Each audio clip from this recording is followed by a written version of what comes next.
les marchés financiers avec IG Markets, CFD Trading. Bonjour, c'est Gilles du site boursicoté.com. Voici l'analyse technique des principales paires de devises du marché Forex ainsi que l'analyse de l'or et du pétrole.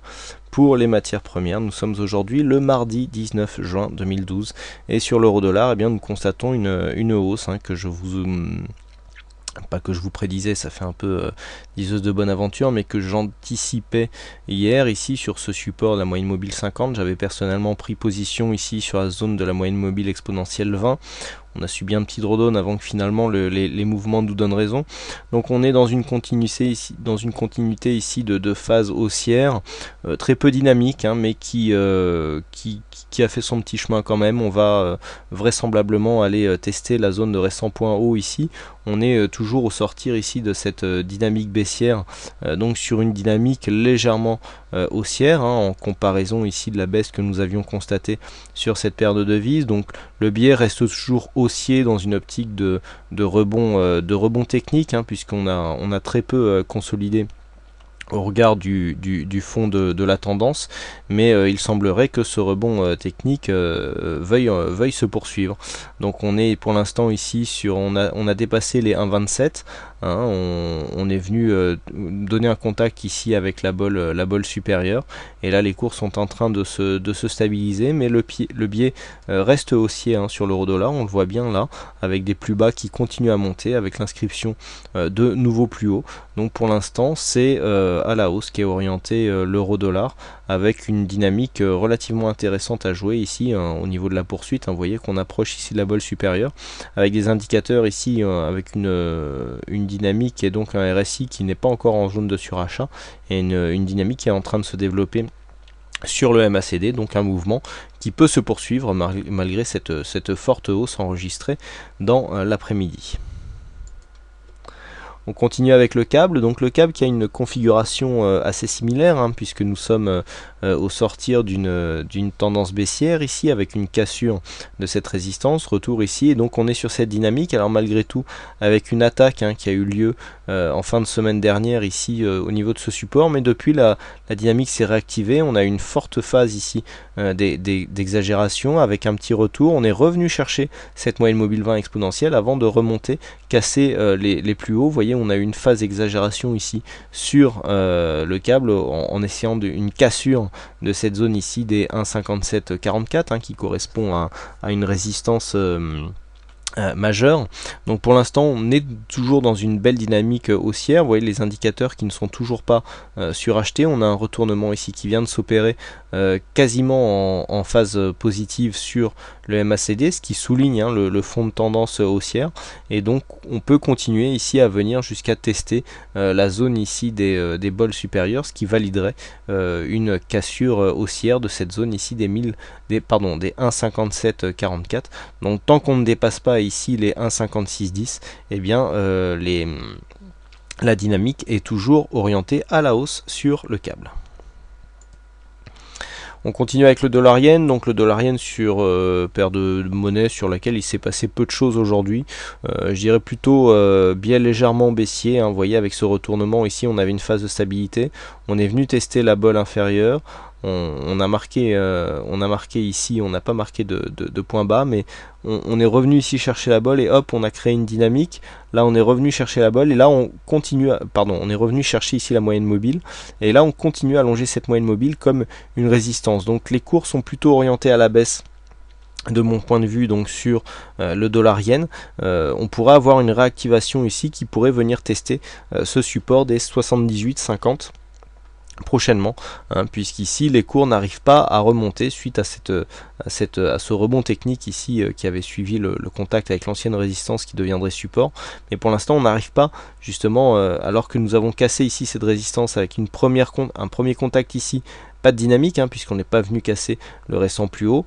Ici on a oscillé, on est revenu chercher cette ancienne résistance comme support, mais là vous voyez que la dynamique ne se crée pas, on n'arrive pas à les casser des plus hauts significatifs, et donc pour l'instant les cours seraient plutôt orientés à la baisse. Donc on peut attendre ici un prochain test des 78,50 dans les prochaines heures, tant qu'aucun signal de retournement n'apparaît. On passe tout de suite aux matières premières et donc l'or. Donc l'or qui a cassé ici sa dynamique haussière. Donc je vous indiquais en début de semaine le fait que les cours aient cassé comme ça et que l'on revienne sur une zone de point haut. J'ai personnellement pris une position vendeuse sur cette zone, pensant que eh bien, suite à la cassure de cette dynamique, on viendrait consolider. La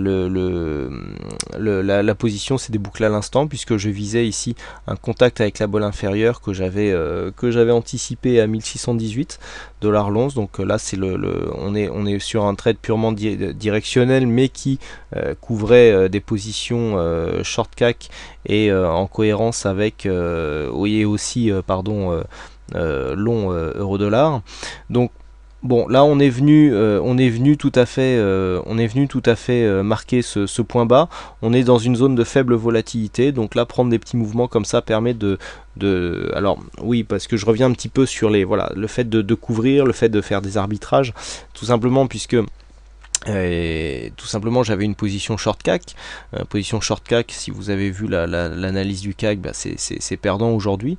Sauf que le fait d'avoir des couvertures comme par exemple un petit peu de long sur l'euro-dollar, comme je vous l'ai expliqué tout à l'heure, et un peu de short sur l'or, et bien l'or a la particularité donc d'avoir deux possibilités de couverture, à savoir si les indices montent et que mécaniquement l'or baisse, puisqu'il a un premier rôle de valeur refuge, et ensuite il est sensible à la variation du dollar. Donc le fait que l'euro dollar normalement monte aurait dû faire que ça prouve que le dollar baisse, et normalement aurait dû faire monter l'or.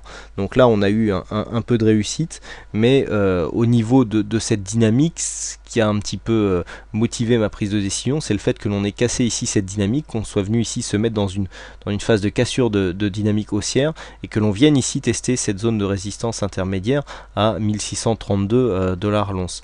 Donc c'est personnellement sur cette zone que j'ai pris cette décision, en jouant un retour ici sur la bolle inférieure. Donc le fait ici d'avoir de plusieurs positions qui ne sont pas toutes orientées dans le même sens permet, dans un cas le fait en fait d'avoir eu tort sur une position short CAC, et bien de venir réduire justement le drawdown, et donc jouer le rôle de couverture et arbitrage sur d'autres positions. Donc on déboucle toujours les positions gagnantes en premier, ce qui réduit en fait le drawdown sur la position perdante, et en cas de retournement, donc si les cours se retournent sur le CAC, et bien permettra d'avoir une globalité positive, puisque c'est déjà le cas aujourd'hui, malgré le sens contraire constaté sur la position de base. Bon, j'espère que je suis assez clair. C'est difficile d'expliquer ça en 3 minutes, mais voilà un petit peu ce qui avait motivé cette prise de décision. Donc on voit bien que sur le gold ici, on avait cette dynamique là qui était bien visible la semaine dernière, cassure de dynamique. Là on oscille légèrement, mais voilà, on a du mal à casser cette zone ici des 1632 $ l'once. On est revenu tester la bolle inférieure, et donc là on est dans une phase d'hésitation, avec de mon sens une meilleure probabilité baissière, donc avec un objectif ici situé à 1607 dans la continuité de ce mouvement initié aujourd'hui.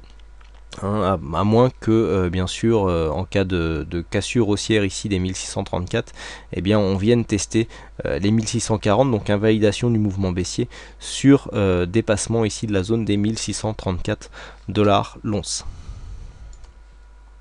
Et pardon, le WTI, donc le WTI, peu de choses à dire sur le WTI actuellement, avec une volatilité bien moindre que ce que nous avions eu ici, notamment à la fin du mois de mai. Donc là on oscille actuellement dans une zone qui se situe grossièrement entre 86,50 et 81,50 donc dollars le baril. Aujourd'hui on a fait un petit point bas ici à 82,30 pour un point haut à 84,50, donc une légère remontée qui s'explique un petit peu par une reprise des marchés actions sur cette journée. Mais voilà, très peu de volatilité. On sent que le WTI est rentré dans une phase ici de stagnation. On a eu, au sortir de cette tendance baissière, on a eu de la volatilité. Vous voyez, on a eu de beaux écarts ici, mais là on sent que c'est en train de se calmer. J'en veux pour preuve le resserrement des bandes de Bollinger. avec une tendance non affirmée. Là on est vraiment dans une évolution flat. Vous voyez cette zone ici horizontale, et bien qui se resserre légèrement. On est quasiment dans un triangle. Alors ça pourrait nous faire une sortie baissière tout ça, mais bon, rien vraiment d'affirmé, puisqu'on a une zone d'élargissement juste avant, mais pas assez régulière pour pouvoir tracer un diamant. Donc là on est vraiment dans une zone d'incertitude, zone je dirais d'alerte haussière ici, sur un dépassement des 86,50-87, et puis zone d'alerte ici baissière sur cassure baissière, donc des 81 $ le baril. Voilà ce que l'on peut dire donc sur ces analyses techniques Forex et matières premières. Il ne me reste plus qu'à vous souhaiter à toutes et à tous une bonne soirée, bonne chance dans votre aide, et je vous donne rendez-vous dès demain pour de prochaines analyses techniques en vidéo. Bonsoir à tous. Les marchés financiers avec IG Markets, CFD Trading.